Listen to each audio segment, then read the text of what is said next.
All right, guys, so here we are in Washington Square Park. This is going to be our starting point today. So we're in obviously fabulous New York City, right? The borough of Manhattan. New York City has 8 million people that live in the city. Then you have another 15 million that live in the metro area, so 23 million altogether living in and around New York City. Manhattan is the third most populous of all the boroughs. Brooklyn is first, then Queens, then Manhattan. But Manhattan is the most densely populated. You actually have 76,000 people per square mile in Manhattan. Kind of unbelievable, right?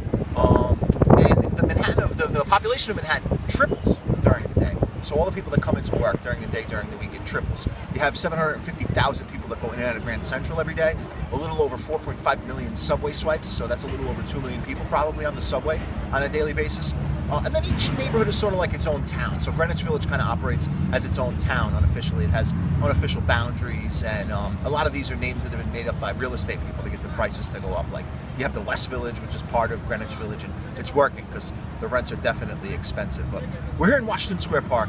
At one time, Washington Square Park was a potter's field, which means that they buried poor people in unmarked graves.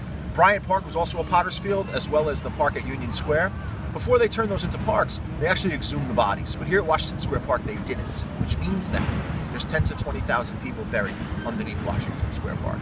Kind of spooky, I know. But they put the park right over the top of it, named after General George Washington, obviously, and a real epicenter for culture. If you came here during the day on a Saturday, you'd see maybe a 6-piece jazz band, you'd see the Pigeon Man, he'll have the pigeons sitting all over him, another guy with puppets on a string, and if I had an hour left to live, I think I'd want to spend it in Washington Square Park. So I'm going to take you guys into the West Village now. We're going to check out some of the architectural landmarks over there. So let's head over. Come on.